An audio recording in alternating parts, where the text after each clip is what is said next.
الحمد لله وكفى والصلاة والسلام على عباده الذين اصطفى أما بعد فأعوذ بالله من الشيطان الرجيم بسم الله الرحمن الرحيم قل إن كنتم تحبون الله فاتبعوني يحببكم الله ويغفر لكم ذنوبكم والله غفور رحيم صدق الله العظيم وصدق رسوله النبي الكريم ونحن على ذلك لمن الشاهدين والشاكرين والحمد لله رب العالمين اللهم صل على محمد وعلى آل محمد كما صليت على إبراهيم وعلى آل إبراهيم إنك حميد مجيد اللهم بارك على محمد وعلى آل محمد كما باركت على إبراهيم وعلى آل إبراهيم إنك حميد مجيد. قابل صد احترام حضرات علماء کرام، بزرگان محترم، برادران اسلام، السلام علیکم ورحمۃ اللہ وبرکاتہ. میرے لیے نہایت خوشی، مسرت اور سعادت کا مقام ہے کہ آج اس روحانی مرکز میں، اس علمی مرکز میں، تزکیہ کے مرکز میں پہلی مرتبہ حاضری اور آپ حضرات سے ملاقات اور گفتگو کی سعادت حاصل ہو رہی ہے. سب سے پہلے تو میں تاخیر سے حاضری پر معذرت چاہتا ہوں. ہوئی تاخیر تو کچھ باعث تاخیر بھی تھا، اپنی قیام گاہ سے چلنے میں دیر ہو گئی، اس لیے آپ حضرات کے پاس دیر سے پہنچا، معافی چاہتا ہوں. حضرت اقدس دامت برکاتہم العالیہ نے مجھے لاہور سے بڑی تاکید کے ساتھ فرمایا تھا کہ وقت پر پہنچ جائیں، لیکن پھر بھی مجھ سے تاخیر ہو گئی. اور سیدنا علی بن ابی طالب کرم اللہ تعالی وجہہ سے کسی نے پوچھا کیف عرفت ربک، تم نے اپنے رب کو کیسے پہچانا، تم نے اپنے اللہ کو کیسے پہچانا، تمہیں کیسے معلوم ہوا کہ اللہ ہے؟ اس لیے کہ اس دنیا میں بہت سے لوگ ایسے ہیں جو اللہ تعالیٰ کے وجود کے منکر ہیں، جو اللہ کو نہیں مانتے. ایسے لوگوں کو دہریہ کہا جاتا ہے. امام اعظم ابو حنیفہ رحمۃ اللہ علیہ کا ایک مرتبہ ایک دہریے کے ساتھ مناظرہ تھا. امام ابو حنیفہ رحمۃ اللہ علیہ نے دلائل سے یہ ثابت کرنا تھا کہ اللہ تعالیٰ ہیں، اور انہوں نے یہ ثابت کرنا تھا کہ اللہ نہیں ہے، یہ کائنات خود بخود بنی ہے. امام صاحب مناظرے کی جگہ مناظرے کے وقت سے دیر کے ساتھ پہنچے، تو اس نے پہلا اعتراض یہی کیا کہ آپ دیر سے کیوں آئے، آپ کو وقت پر آنا چاہیے تھا. تو آپ نے تو پہلی خلاف ورزی کر دی، دیر سے آئے.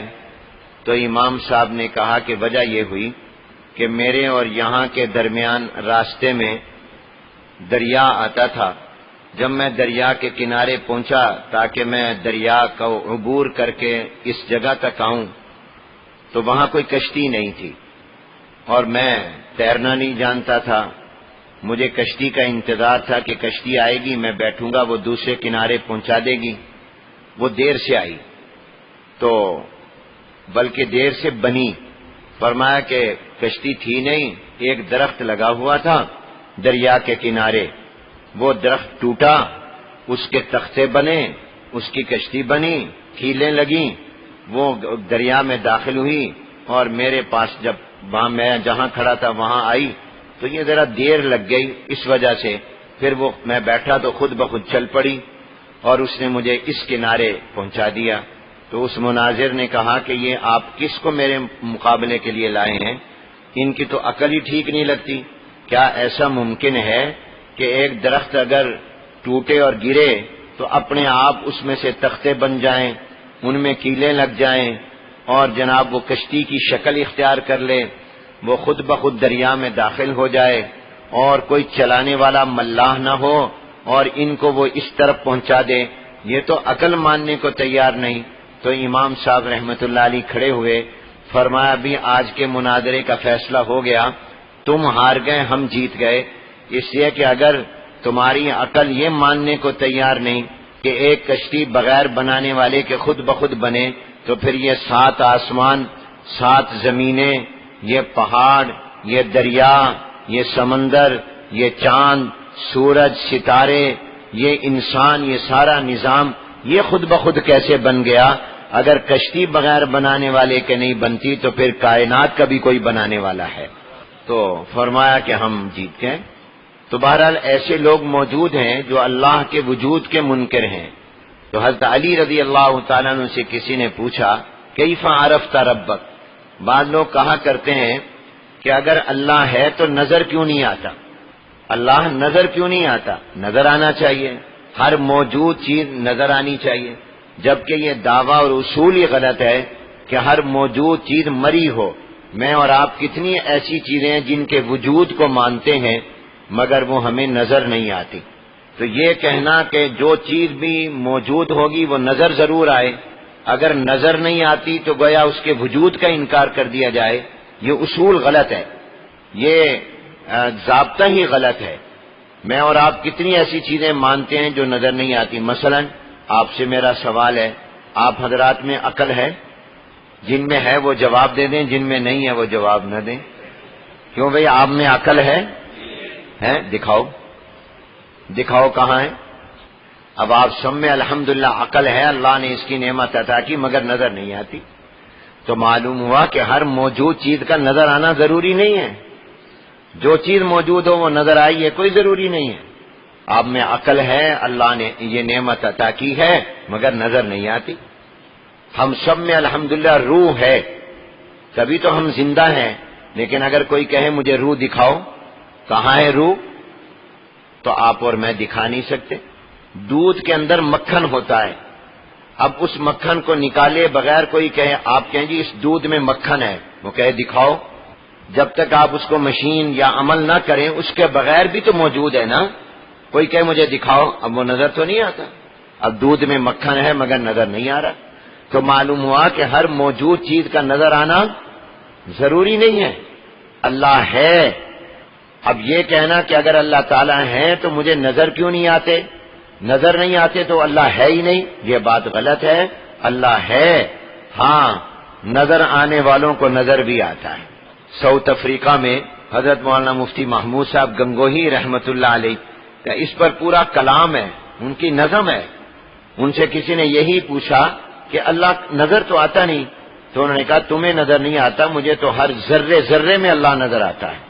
مجھے تو سورج میں بھی اللہ نظر آتا ہے، مجھے تو چاند میں بھی اللہ نظر آتا ہے، مجھے تو ستاروں میں بھی اللہ نظر آتا ہے، مجھے تو آسمانوں میں بھی اللہ نظر آتا ہے، مجھے تو زمینوں میں بھی اللہ نظر آتا ہے، مجھے تو پہاڑوں میں بھی اللہ نظر آتا ہے، دریاؤں میں بھی نظر آتا ہے، سمندر میں بھی نظر آتا ہے. مجھے تو اللہ تبارک و تعالی درختوں کے اندر بھی نظر آتا ہے، جانوروں کے اندر بھی نظر آتا ہے. مجھے تو اپنے جسم کے ہر عضو میں اللہ نظر آتا ہے.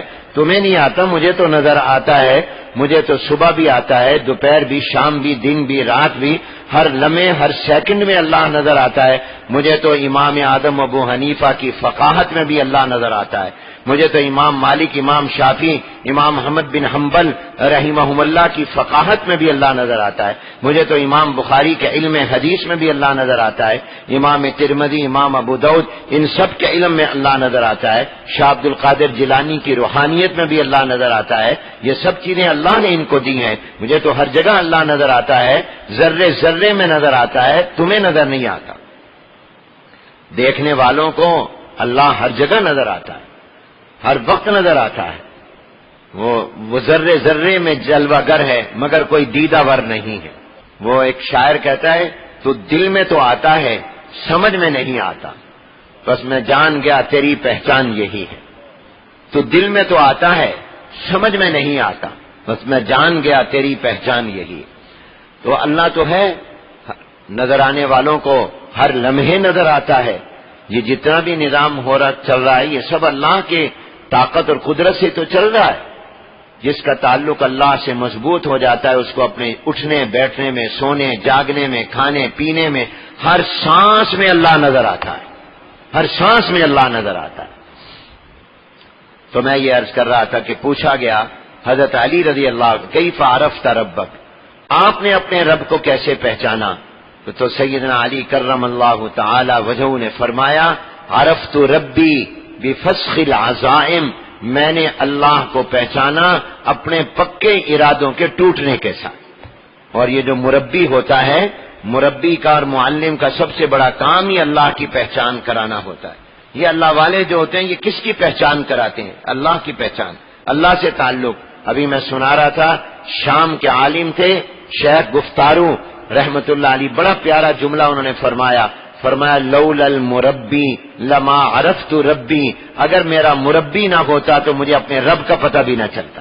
لولا المربی لما عرفت ربی، اگر مربی نہ ہوتا تو میں اپنے رب کو بھی نہ پہچان سکتا۔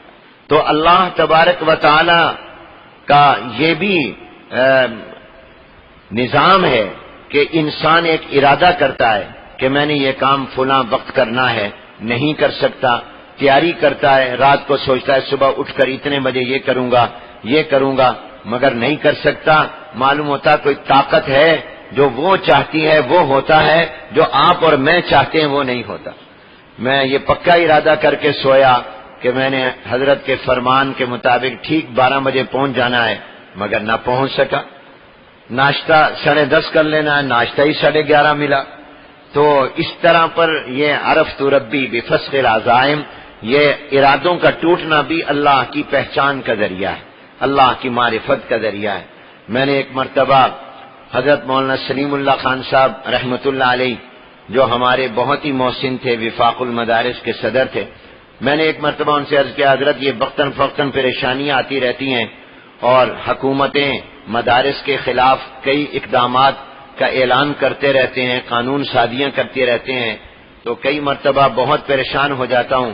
تو مجھے فرمان لگے حنیف کبھی پریشان نہ ہونا، بس ایک تمہیں نسخہ بتاتا ہوں، وظیفہ بتاتا ہوں، جب پریشانی آئے توجہ کے ساتھ، استحضار کے ساتھ وہ ورد کرنا شروع کر دیا کرو، تمہیں ہر ڈر خوف پریشانی ختم ہو جائے گی۔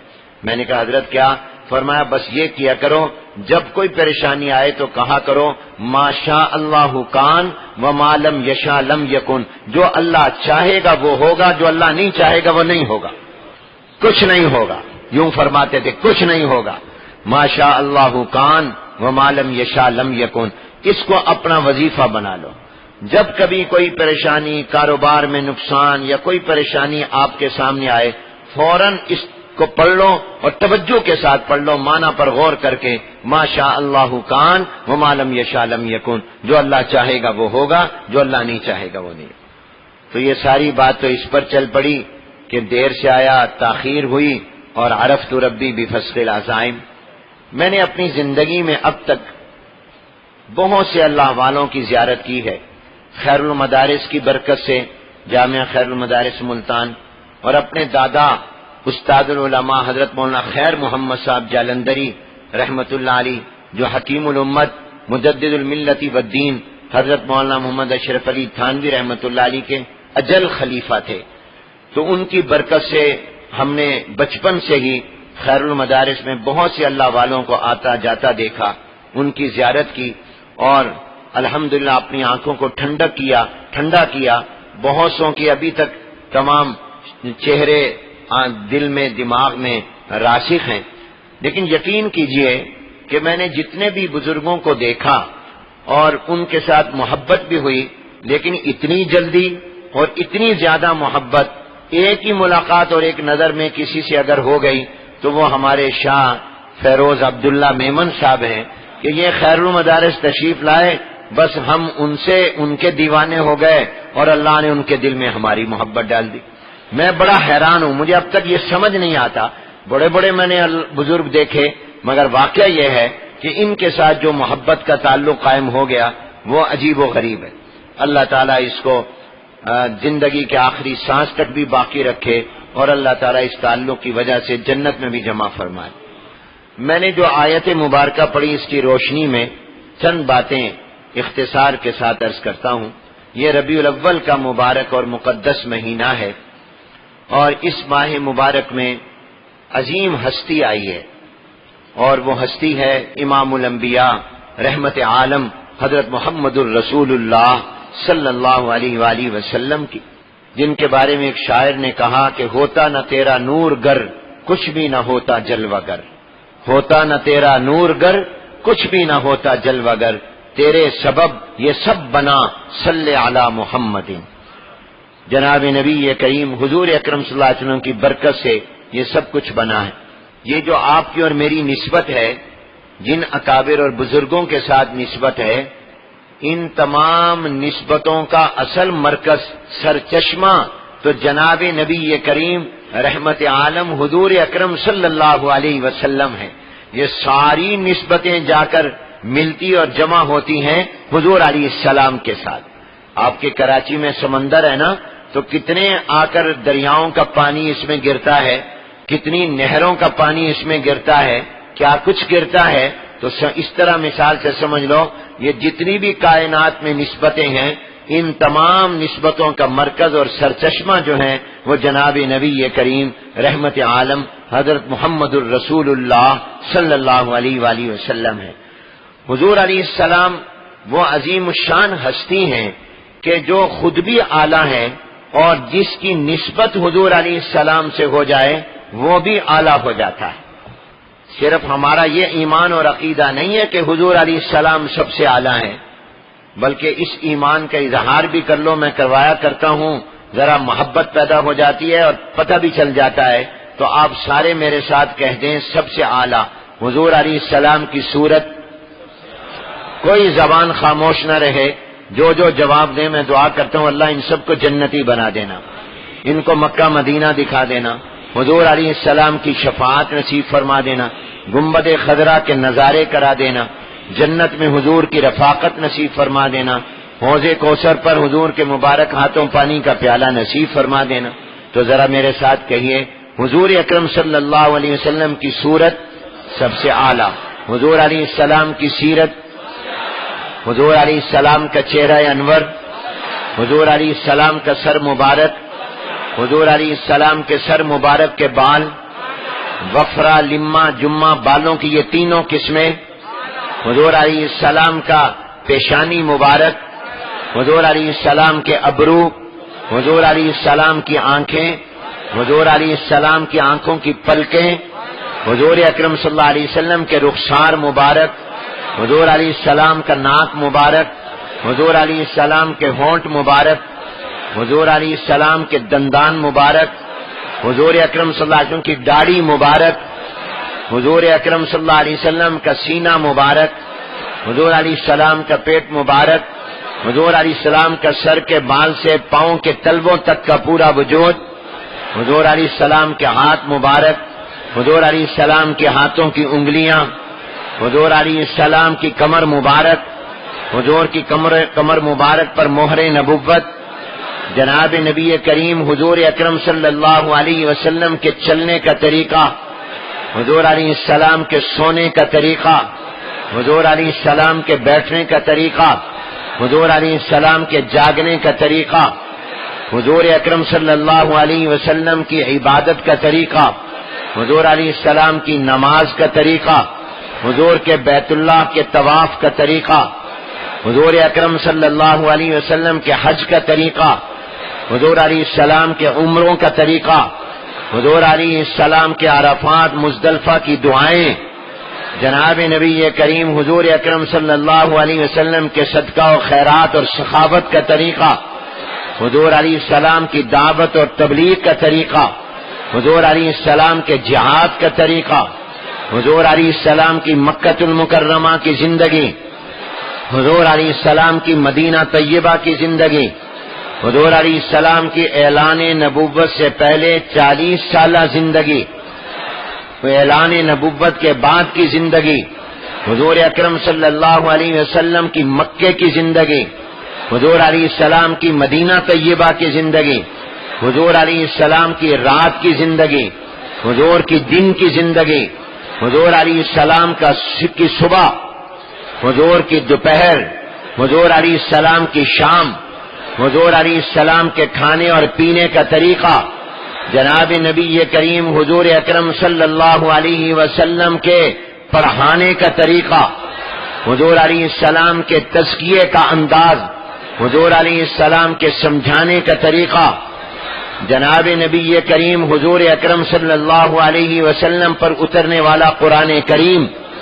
حضور علیہ السلام کے صحابہ کرام، حضور علیہ السلام کی ازواج مطہرات، حضور اکرم صلی اللہ علیہ وسلم کی بیٹیاں، حضور علیہ السلام کے اہل بیت، حضور اکرم صلی اللہ علیہ وسلم کا خاندان، حضور علیہ السلام کے کاروبار اور تجارت کا طریقہ، حضور اکرم صلی اللہ علیہ وسلم کا ہمسایوں کے ساتھ سلوک، حضور علیہ السلام کا عورتوں کے ساتھ معاملہ، حضور اکرم صلی اللہ علیہ وسلم کا غیر مسلموں اور کافروں کے ساتھ طریقہ، جناب نبی کریم حضور اکرم صلی اللہ علیہ وسلم کے دشمنوں کو معاف کرنے کا طریقہ، پتھر مارنے والوں کے لیے دعائیں کرنے کا طریقہ، جناب نبی کریم صلی اللہ علیہ وسلم کی جب ہر چیز اعلیٰ ہے تو جس کی نسبت حضور سے ہو جائے اللہ اس کو بھی اعلیٰ بنا دیتے ہیں۔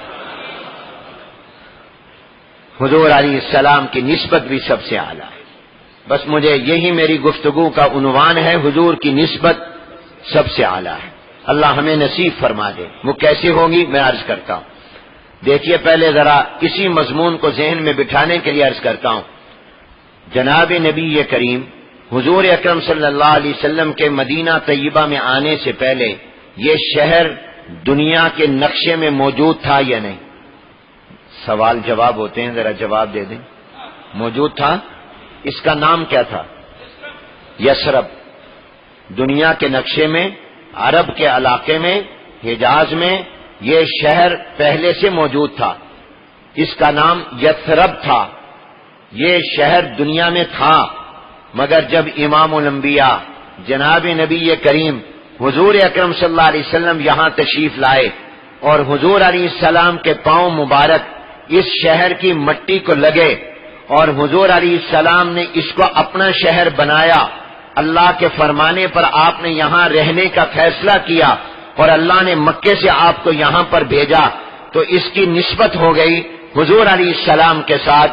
تو میں کہا کرتا ہوں جب حضور کی نسبت ہوئی تو اس کا نام بھی بدل گیا، اس کا مقام بھی بدل گیا، اس کا نام بھی بدل گیا اور مقام بھی بدل گیا۔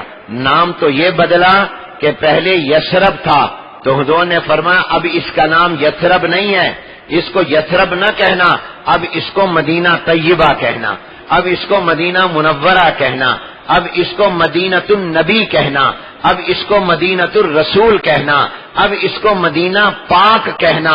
اب اس کا نام بھی بدل گیا کہ یثرب سے مدینہ منورہ ہو گیا، مدینۃ الرسول ہو گیا، مدینۃ النبی ہو گیا، مدینہ پاک ہو گیا، نام بھی بدل گیا اور شان اور مقام اتنا بدلا کہ حضور علیہ السلام نے فرمایا کہ جو میرے شہر مدینہ میں ایمان کی موت مرے گا، ایمان پر ہوگا، میں محمد کل اللہ کی بارگاہ میں اس کی سفارش کروں گا۔ اور ایک حدیث میں فرمایا وہ بغیر حساب کے جنت میں جائے گا، اور ایک حدیث میں آتا ہے، اور یہ بات غالباً حضرت شاہ حکیم محمد اختر صاحب رحمت اللہ علیہ نے اپنے مواعظ میں بیان فرمائی اور میں نے پڑھی تھی بہت سال پہلے، کہ حدیث میں آتا ہے حضور علیہ السلام نے فرمایا کہ جب قیامت کا میدان ہوگا، جب اللہ دنیا ختم کرنا چاہیں گے تو سب سے پہلے حضور علیہ السلام اپنے روضہ مبارک سے اٹھیں گے، پھر ابو بکر و عمر کو اللہ اٹھائیں گے جو آپ کے ساتھ سوئے ہوئے ہیں۔ حضور علیہ السلام نے فرمایا پھر میں جنت البقیع کے پاس آؤں گا، جنت البقیع میں سونے والے میرے سامنے قبروں سے اٹھیں گے، اور پھر میں انتظار کروں گا مکے والوں کا جو مکے کے قبرستان میں ہیں، اللہ ان کو مکے سے مدینے لائے گا، اور پھر میرے ایک طرف مکے والے ایک طرف مدینے والے ہوں گے، اور میں اللہ کی بارگاہ میں جاؤں گا اور میں جا کر کہوں گا اللہ مدینے والوں کو جنت میں داخل کر دے، پھر میں کہوں گا اللہ مکے والوں کو جنت میں داخل کر دے۔ تو اب وہاں سوال ہوتا ہے کہ جب حضور علیہ السلام یہ بات بتا رہے تھے، ارشاد فرما رہے تھے، تو اللہ کی طرف سے وحی کیوں نہیں آئی کہ آپ اپنے شہر والوں کو پہلے نمبر پر بیان کر رہے ہیں، ان کی سفارش پہلے نمبر پر، اور مکے میں ہمارا بیت اللہ ہے، اس کی نسبت ہمارے ساتھ ہے، سفارش ہم سے کر رہے ہیں، مگر ہمارے شہر والوں کی نمبر 2 پہ، اپنے شہر والوں کی نمبر 1 پر؟ یہ وحی کیوں نہیں آ گئی؟ دیکھو جی، مکے والے پہلے، مدینے والے بعد، یہ وحی نہیں آئی تو کیوں نہیں آئی؟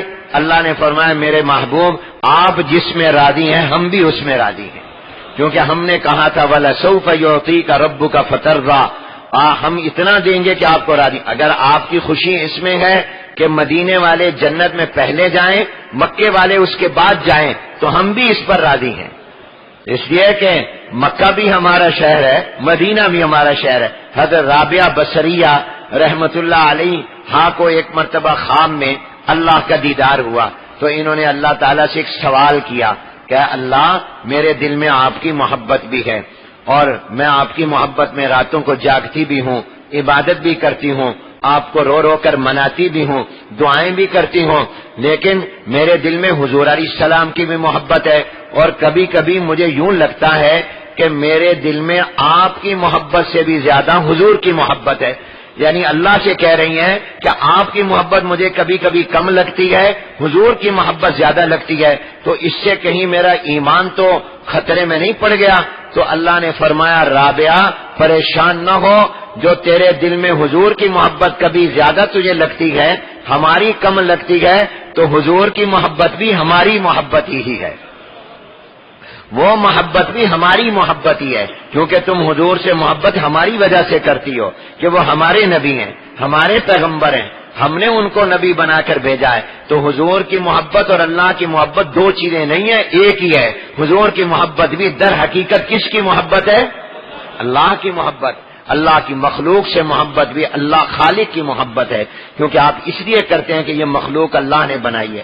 تو میں آج یہ کر رہا تھا کہ جب حضور علیہ السلام سے نسبت ہوئی مدینہ پاک کی، تو نام بھی بدل گیا اور مقام، کہ یہ حضور کا شہر ہے، یہی نسبت ہے، یہ رشتہ ہو گیا اس شہر کا حضور کے ساتھ کہ یہ حضور کا شہر ہے۔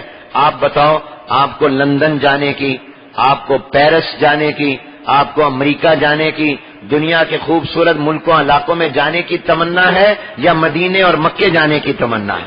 سچی سچی بتاؤ، دیکھو غلط نہ بتانا، سچی سچی بتاؤ۔ ایک غریب اور فقیر بھی کہتا ہے، غریب پیسے جوڑتا ہے، میں دنیا کا کوئی شہر دیکھوں نہ دیکھوں، میں مدینہ دیکھ لو۔ ہمارے ایک بزرگ تھے حضرت مولانا محمد علی جالندھری رحمت اللہ علیہ، وہ ہمارے دادا کو پاکستان بننے کے بعد لاہور سے ملتان لائے تھے، شاگرد تھے دادا کے۔ وہ گئے عمرے یا حج کے لیے، مدینہ منورہ میں ٹھہرے ہوئے تھے، تو وہاں پر شام کو بیٹھتے تھے، تو ایک بچہ بھی ان سے مانوس ہو گیا، مدینے کا تھا، کسی عرب کا بچہ تھا، پیار آپس میں ہو گیا۔ تو جب ان کی واپسی پاکستان ہونے لگی تو انہوں نے اس بچے کو کہا تو ہمارے ساتھ پاکستان چل، ہم تجھے پاکستان لے جاتے ہیں۔ تو وہ گنبد خضرا کی طرف دیکھ کر کہنے لگا یہ وہاں پر ہے؟ تو انہوں نے کہا یہ تو وہاں نہیں ہے۔ تو اس نے کہا پھر میں آپ کے ساتھ نہیں جاؤں گا۔ یہ بچوں کے دل میں بھی جو محبت ہے مدینہ پاک کی، یہ کس وجہ سے ہے؟ اس لیے کہ اس شہر کی نسبت ہے کس سے؟ بولو بولو، جناب نبی کریم حضور اکرم صلی اللہ علیہ وسلم کے ساتھ۔ تو اس نسبت نے اس مدینے کو تمام دنیا کے شہروں سے اعلیٰ بنا دیا۔ جناب نبی کریم حضور علیہ السلام جس زمانے میں آئے، اس زمانے کو آپ سیرت اور تاریخ کی کتابوں میں پڑھو تو اس زمانے کا نام زمانہ جاہلیت تھا، اس کا نام دور جاہلیت تھا، اس کو کہتے تھے جاہلیت کا زمانہ۔ اور واقعتاً جہالت تمام برائیوں کی جڑ ہے، حالانکہ اس میں کفر بھی تھا، شرک بھی تھا، قتل و غارت بھی تھی، ظلم بھی تھا، لیکن اس کا نام زمانہ شرک نہیں رکھا گیا، زمانہ کفر نہیں رکھا گیا، زمانہ ظلم نہیں رکھا گیا، زمانہ قتل نہیں رکھا گیا، اس کا نام رکھا گیا زمانہ جاہلیت، جس سے معلوم ہوا کہ تمام برائیوں گناہوں کی جڑ جہالت ہے۔ یاد رکھیے، تمام برائیوں کی جڑ جہالت ہے، تمام کمالات کی جڑ علم ہے، علم تمام خوبیوں کی جڑ ہے۔ اور جہالت یہ تمام برائیوں کی جڑ ہے. تو اس کا نام زمانہ جاہلیت تھا، بدترین زمانہ تھا، ظلمات بعضها فوق بعض کا مصداق تھا. لیکن جب اس زمانے کی نسبت جناب نبی کریم حضور اکرم صلی اللہ علیہ وسلم کے ساتھ ہو گئی کہ یہ حضور کے دنیا میں آنے کا زمانہ ہے، تو اب بتاؤ وہ سب سے برا زمانہ رہا یا بہترین زمانہ بن گیا؟ خود حضور نے نبوت والی زبان سے اعلان کیا، خیر القرون قرنی، سب سے بہترین زمانہ میرا زمانہ ہے. تو سب سے بدترین زمانہ بہترین بن گیا، جہالت کا زمانہ علم کا زمانہ بن گیا. کس کی نسبت کی وجہ سے؟ حضور اکرم صلی اللہ علیہ وسلم کی نسبت کی وجہ سے. حضور کی نسبت حاصل ہو گئی تو وہ سب سے بہترین زمانہ بن گیا. حضور کی نسبت صحابہ کو حاصل ہوئی، وہ سب سے اعلیٰ بن گئے. آپ کے خاندان کو ہوئی، وہ خاندان سب سے اعلیٰ ہو گیا. ایک عربی کا شاعر کہتا ہے کہ عام طور پر بڑوں کی وجہ سے چھوٹوں کو عزت ملتی ہے. بڑوں کی وجہ سے جیسے ہماری لوگ عزت کرتے ہیں ہمارے بڑے حضرت مولانا خیر محمد صاحب رحمت اللہ علیہ کی وجہ سے کہ ان کے دادا مولانا خیر محمد تھے، اور آپ کی عزت ہے ان کے پیر فلاں ہیں، آپ کی عزت ہے کہ آپ کے استاد فلاں ہیں. تو چھوٹوں کو بڑوں کی وجہ سے عزت ملتی ہے. مگر شاعر کہتا ہے حضور علیہ السلام وہ ہستی ہیں کہ آپ کی وجہ سے چھوٹوں کو عزت تو ملی، بڑوں کو عزت بھی مل گئی. حسن و حسین کو عزت تو ملی، فاطمہ، زینب، رقیہ، ام کلثوم کو تو عزت ملی، اسامہ کو تو عزت ملی، مگر آپ کی وجہ سے تو آپ کے خاندان کے بڑوں کو بھی عزت مل گئی. آبا ازو مکرم و ابنا عزیز تر، اوپر والوں کو بھی مل گئی، نیچے والوں کو بھی مل گئی. یہ کیونکہ حضور علیہ السلام کی نسبت ہے. تو یہ نسبت آپ کو مجھے ملی کہ ہم حضور کی امت ہے، تو اللہ نے ہمیں تمام امتوں سے اعلیٰ بنا دیا. ہم آئے دنیا میں آخر میں، مگر نمبر ہمارا سب سے پہلے. ہوتا تو یہ ہے جو آخر میں آئے اس کا نمبر کم ہوتا ہے، مگر ہم آئے آخر میں، مگر ہمارا نمبر سب سے پہلے لگا دیا گیا. جنت میں ہم سب سے پہلے جائیں گے. حدیث میں آتا ہے جنت کا دروازہ سب سے پہلے حضور علیہ السلام کے لیے کھلے گا. پہلے حضور جنت میں جائیں گے، پھر نبیوں کو اجازت ملے گی، اور نبیوں کے بعد جب امتوں کی باری آئے گی تو سب سے پہلے حضور علیہ السلام کی امت جنت میں جائے گی، پھر باقی امتوں کو اجازت ملے گی. دنیا میں آخر میں، جنت میں جانے میں سب سے پہلے، اور سب سے زیادہ جنت میں جائیں گے. اس امت کو جس کی عمریں تھوڑی ہیں اللہ تعالیٰ نے ان کے اعمال کی قیمتیں بڑھا دی. کس کی نسبت سے؟ بولو کس کی نسبت سے؟ جناب نبی کریم حضور اکرم صلی اللہ علیہ وسلم کی نسبت سے. مدینہ ربیع الاول میں آنے والی ہستی کی نسبت کی وجہ سے قرآن حضور پر نازل ہوا. تورات اور انجیل بھی تو اللہ نے اتارا تھا، وہ بھی تو جبرائیل لے کر آئے تھے، مگر ان کو وہ مقام نہیں ملا جو قرآن کریم کو ملا. ان کی حفاظت کی ذمہ داری اللہ نے نہیں لی، قرآن کی لی. کیوں؟ اس لیے کہ قرآن جہاں اللہ کا کلام ہے وہاں اس کو یہ شرف بھی حاصل ہے کہ یہ سب سے اعلیٰ پیغمبر پر اترا ہے، یہ سب سے اونچے نبی پر اترا ہے. اس لیے قرآن کریم تمام کتابوں سے اعلیٰ ہو گیا. تو جس کو حضور کی نسبت مل جائے وہ اعلیٰ ہو جاتا ہے. وہ صحابہ کو ملی، بلال حبشی کو ملی تو حضور نے فتح مکہ کے موقع پر کہا بلال آج نیچے نہیں بیت اللہ کی چھت پر اذان دینا تاکہ دنیا کو پتہ چل جائے بیت اللہ اعلیٰ ہے، مگر جو بیت اللہ اور خانہ کعبہ کے اوپر کھڑا ہے وہ بیت اللہ سے بھی اعلیٰ ہے. کیوں؟ بلال کی نسبت ہو گئی جناب نبی کریم حضور اکرم صلی اللہ علیہ وسلم. ہمارا ایمان ہے، ہمارا عقیدہ ہے کہ جناب نبی کریم حضور اکرم صلی اللہ علیہ وسلم جس جگہ آرام فرما ہے مدینہ پاک میں اپنے روضہ مبارک میں، تو جو مٹی حضور کے جسم کے ساتھ لگی ہوئی ہے، آپ کی قبر مبارک، آپ کے روضہ مبارک جو حضور کے جسم کے ساتھ لگی ہوئی ہے، ہمارا عقیدہ سن لو. اور یہ عقیدہ صرف عقیدت پر مبنی نہیں، حقیقت پر مبنی ہے. یہ عقیدت پر صرف مبنی نہیں کہ ہمیں محبت ہے، حقیقت پر مبنی ہے. یہ مبالغہ نہیں، واقعہ ہے کہ حضور علیہ السلام جس جگہ آرام فرما ہے اور جو مٹی مبارک حضور کے جسم اطہر کے ساتھ لگی ہوئی ہے اس کا درجہ بیت اللہ سے بھی زیادہ ہے، اس کا درجہ خانہ کعبہ سے بھی زیادہ ہے، اس کا درجہ کرسی سے بھی زیادہ ہے، اور اس کا درجہ اللہ کے عرش سے بھی زیادہ ہے. یہ ہمارے اکابر کا ایمان ہے، یہ ہمارے اکابر کا عقیدہ ہے، یہ اہل سنت والجماعت علماء دیوبند کا عقیدہ ہے. اور میں نے بتایا یہ عقیدہ عقیدت نہیں حقیقت پر مبنی ہے، اور اس پر میں دلیل بھی دیتا ہوں، بغیر دلیل کے بات نہیں کرتا۔ بیت اللہ میں اللہ رہتے نہیں، وہاں صرف نسبت ہے کہ یہ اللہ کی رحمت کا مرکز، یہ اللہ کی تجلیات کا مرکز، وہاں اللہ ہے نہیں، اللہ جسم سے پاک، رہنا مکان میں یہ محدود کا کام، اللہ غیر محدود ہے، تو اللہ وہاں رہتے نہیں، صرف نسبت ہے۔ عرش کرسی پر اللہ بیٹھے نہیں، نسبت ہے، اور عرش یہ اللہ سے نسبت رکھتا ہے، اللہ بیٹھے نہیں، گویا وہاں ملاپ نہیں ہے، ملا ہوا نہیں ہے۔ اور حضور اکرم صلی اللہ علیہ وسلم اللہ کی وہ مخلوق ہے جو عرش سے بھی اعلیٰ، عرش بھی مخلوق ہے، بیت اللہ بھی مخلوق ہے، کرسی بھی مخلوق ہے، حضور علیہ السلام بھی مخلوق ہے، اور حضور تمام مخلوقات سے اعلیٰ ہے، حضور تمام مخلوقات سے افضل ہے۔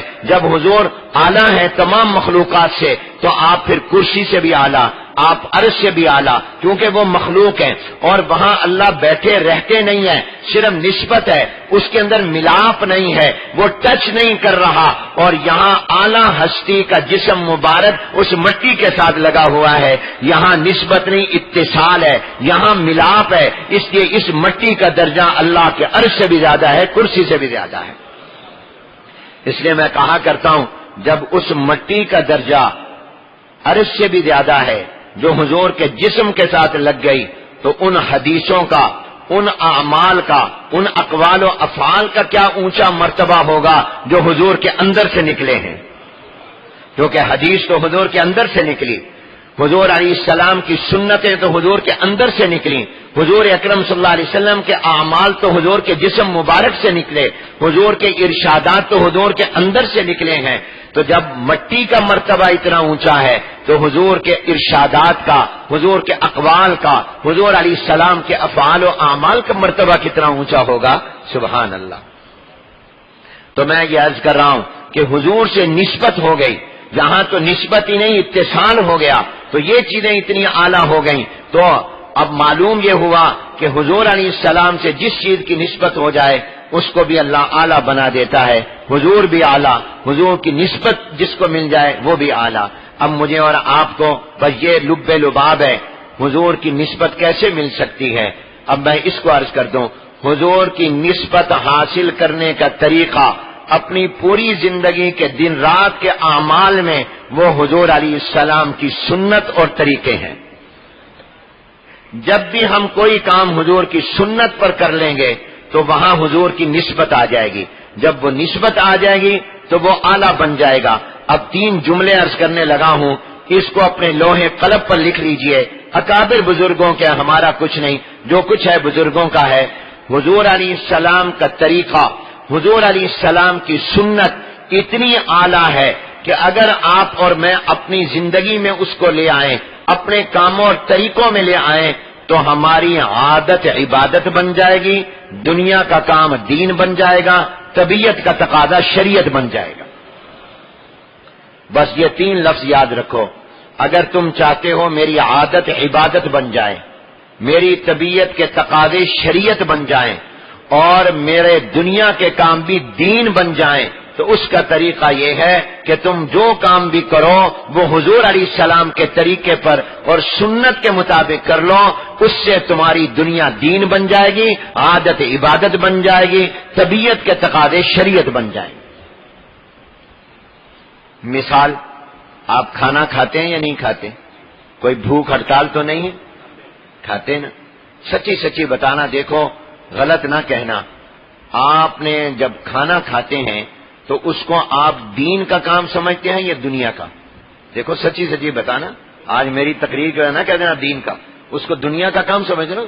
کبھی اس طرف ذہن گیا کہ یہ میں عبادت کر رہا ہوں، دنیا کا کام، طبیعت کا تقاضا، بھوک لگی طبیعت کہتی ہے کھاؤ، یہ آپ کی روٹین ہے، یہ آپ کی عادت ہے، یہ آپ دنیا کا کام سمجھ کر کرتے ہیں تاکہ میں زندہ رہوں، میرے اندر جان رہے، میرے اندر خوراک ہوگی تو میں کام کر سکوں گا۔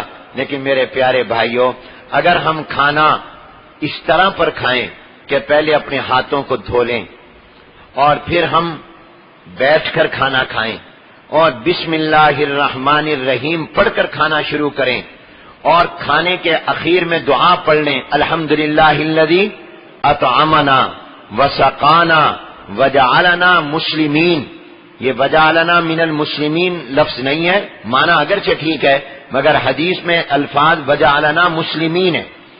تو اگر آپ یہ دعا پڑھ لیں اردو میں، اللہ تیرا شکر ہے تو نے کھانا کھلایا پلایا مسلمان بنایا، اب آپ سچ بتاؤ آپ نے یہ جو کھانا کھایا آپ نے حضور علیہ السلام کے طریقے اور سنت پر کھایا، کیونکہ حضور اس طرح کھاتے تھے کہ ہاتھوں کو دھو کر بسم اللہ الرحمن الرحیم پڑھ کر دائیں ہاتھ سے کھاتے تھے، آخر میں اللہ کا شکر ادا کرتے تھے۔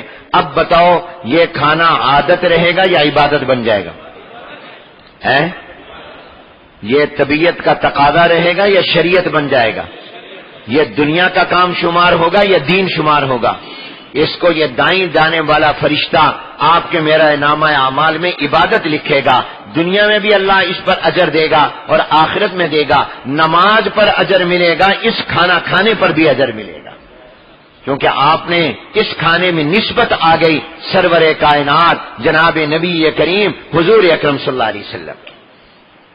پانی پیتے ہیں، دودھ پیتے ہیں، جو بھی حلال چیز پیتے ہیں، اگر آپ دائیں ہاتھ سے پئیں، بسم اللہ پڑھ کر پئیں، بیٹھ کر پئیں، کھڑے ہو کر نہ پئیں، اور آپ 3 سانسوں میں اس کو پئیں، آخر میں الحمدللہ ہی کہہ دیں، آپ کا یہ پینا عادت رہے گا یا عبادت بن جائے گا؟ یہ طبیعت کا تقاضا رہے گا یا شریعت بن جائے گا؟ یہ دنیا کا کام ہوگا یا دین بن جائے گا؟ آپ اور میں سوتے ہیں، نیند کرتے ہیں تازہ دم ہو جائیں تاکہ صبح کو کام کر سکیں، لیکن اگر آپ سوتے وقت میں سونے سے پہلے آپ وضو کر لیں اور آپ دائیں پہلو پر سوئیں اور قبلے کی طرف رخ کر کے سوئیں اور سونے کی دعا پڑھ لیں، اللہم باسمک اموت واحیا، یہ دعا پڑھ کر اللہ تیرے نام پر جیتا تیرے نام پر مرتا ہوں، اور اٹھ کر یہ دعا پڑھ لیں، اللہ تیرا شکر ہے تو نے مجھے دوبارہ زندگی، کیونکہ نیند موت کے مشابہ ہے، جیسے مردے کو پتہ نہیں چلتا نیند والے کو بھی پتہ نہیں چلتا۔ دعا پڑھ لی الحمدللہ الذی احیانا بعد ما اماتنا والیہ النشور۔ سچی بتاؤ یہ تمہارا سونا، یہ تمہاری نیند، یہ عادت رہے گی یا عبادت بن جائے گی؟ یہ دنیا کا کام ہوگا یا دین کا کام ہوگا؟ یہ طبیعت کا تقاضا ہوگا یا شریعت بنے گا؟ کیوں بولو؟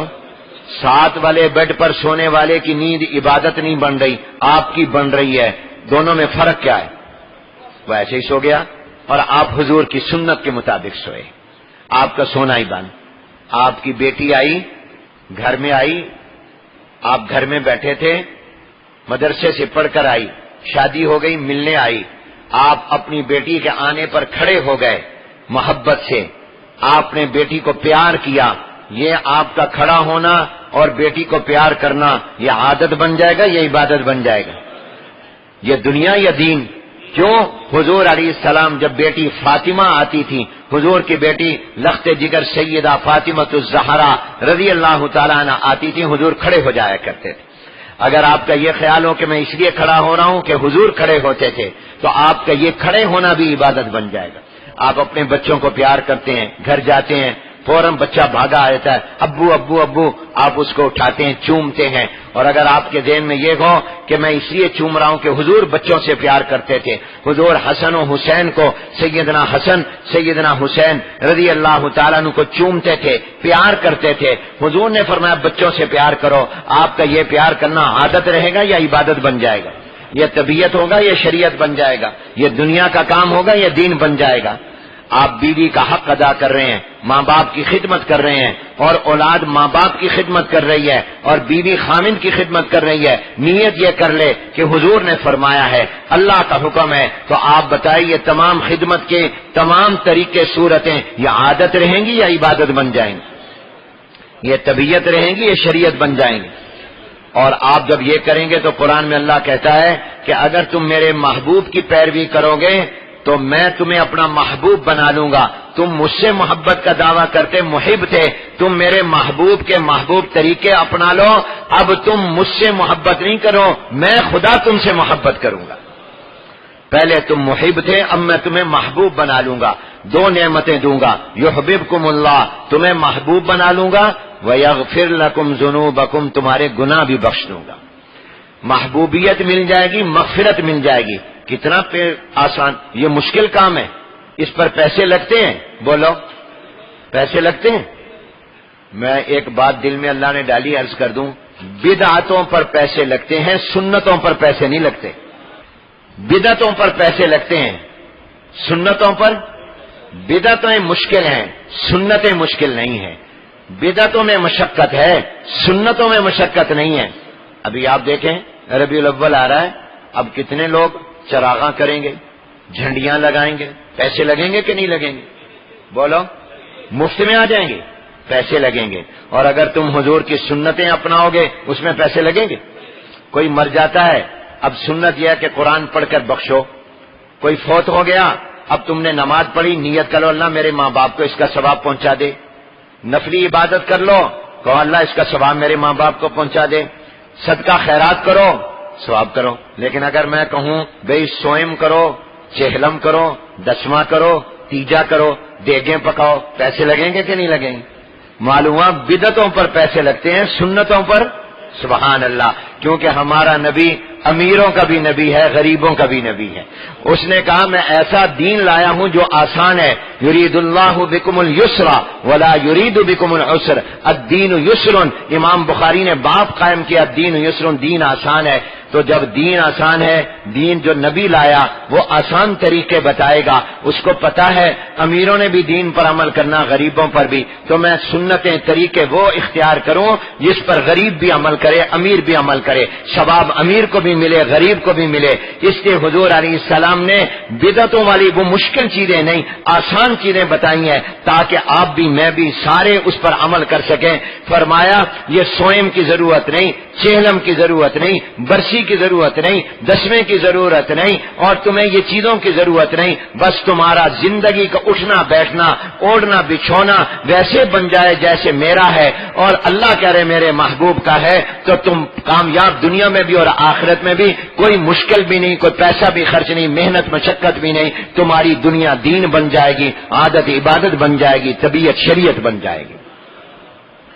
ٹوائلٹ میں جاتے ہو، بیت الخلاء میں جاتے ہو، اگر جاتے وقت میں بایاں پاؤں پہلے رکھا، دایاں بعد میں رکھا اور داخلے سے پہلے ہی دعا پڑھ لی اللہم انی اعوذ بک من الخبث والخبائث، تو آپ کا ٹوائلٹ جانا بھی عبادت بن جائے گا۔ سبحان اللہ کہو، یہ بھی شریعت بن جائے گا۔ اور اس وقت میں بھی میرے شیخ حضرت مفتی محمد تقی صاحب دامت برکاتہم نے فرمایا کہ ہمارے شیخ حضرت ڈاکٹر عبدالحی صاحب رحمۃ اللہ علیہ فرماتے تھے سنت کے مطابق اگر کوئی بیت الخلاء جائے گا، قضائے حاجت کے لیے جائے گا، جب وہ پہلے بایاں پاؤں اندر رکھے گا، رکھ تو بیت الخلاء میں رہا ہے، ٹوائلٹ میں رکھ رہا ہے، مگر اس عمل سے بھی حضور کا محبوب بن جائے گا، اللہ کا محبوب بن جائے گا، اللہ کا محبوب، کیونکہ اللہ نے کہا فاتبعونی یحببکم اللہ۔ جب تم نکلو وہاں سے تو دایاں پاؤں پہلے نکالو۔ اب بتاؤ اس پر پیسے لگے؟ کچھ مشقت ہوئی؟ مفت میں ہو گیا؟ یہ ثواب کیا نہیں ہو گیا؟ تو میں نے جو بات کہی سنتوں پر عمل میں پیسہ نہیں لگتا اور بدعتوں پر لگتا، صحیح کہا ہے یا غلط کہا ہے؟ صحیح کہا ہے نا؟ تو اس لیے میرے دوستوں بس یہی خلاصہ ہے، حضور علیہ السلام کی نسبت اتنی اعلیٰ ہے کہ حضور کی نسبت دنیا کو دین بنا دیتی ہے، حضور کی نسبت طبیعت کو شریعت بنا دیتی ہے، حضور کی نسبت جو ہے وہ ہمارے جو ہوتے ہیں یہ دنیا عادت کے کام وہ عبادت بن جاتے ہیں۔ آخری جملہ کہتا ہوں، حضرت قاری طیب صاحب رحمۃ اللہ علیہ نے بڑا پیارا جملہ فرمایا اللہ کی شریعت پیغمبر کی طبیعت پر اترتی ہے۔ اللہ کی شریعت، اور دلیل کیا دی؟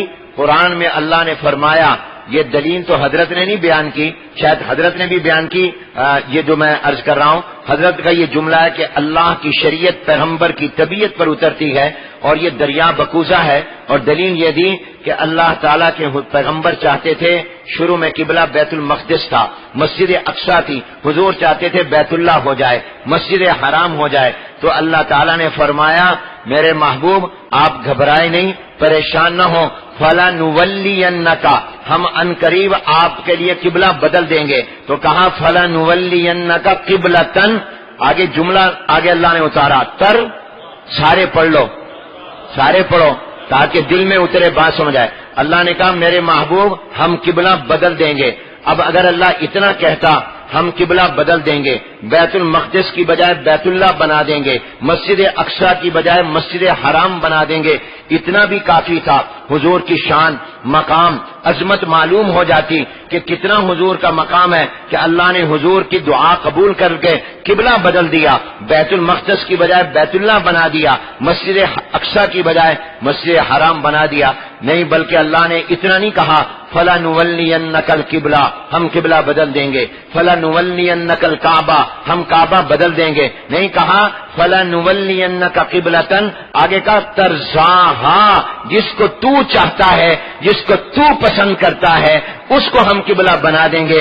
گویا یوں کہا عبادت تو ہماری، نماز تو ہماری، مگر قبلہ وہ جس کو تو پسند کرتا ہے، جس کو میرے محبوب تو چاہتا ہے۔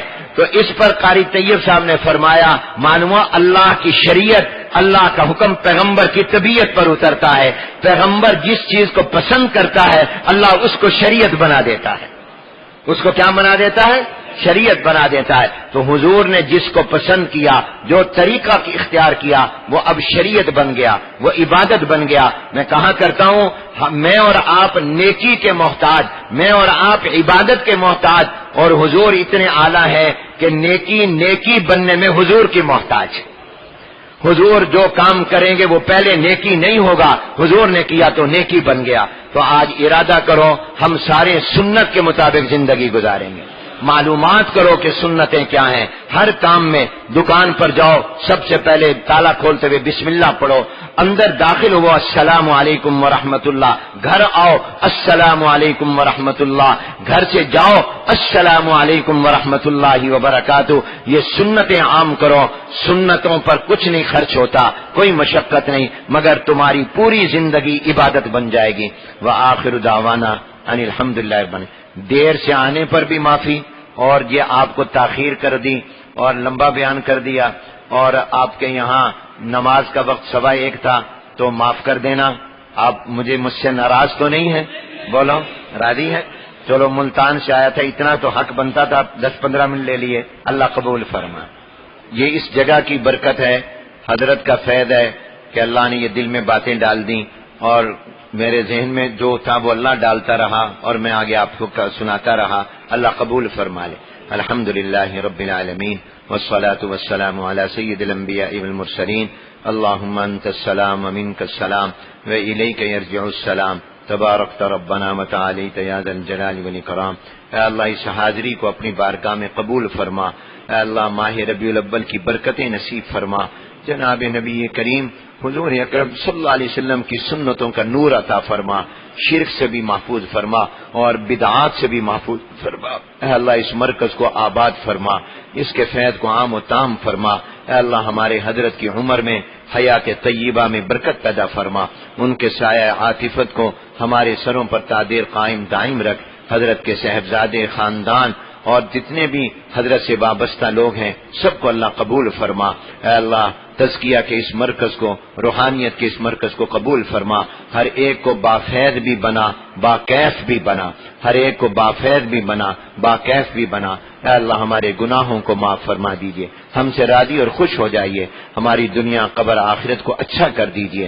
اے اللہ ہمیں سنتوں پر عمل کرنے والا بنا، سنتوں کو زندہ کرنے والا بنا، سنتوں پر مر مٹنے والا بنا۔ حضور علیہ السلام کی نسبت عطا فرما، سنت حضور کی نسبت دلاتی ہے، سنت سے حضور سے رشتہ ہوتا ہے۔ اے اللہ ہمیں سنتوں کو اپنا کر عادت کو عبادت، دنیا کے کام کو دین، طبیعت کے تقاضوں کو شریعت بنانے کی توفیق عطا فرما۔ ربنا تقبل منا انك انت السميع العليم وتب علينا انك انت التواب الرحيم، وصلى الله تعالى على خير خلقه محمد وعلى اله وصحبه اجمعين برحمته۔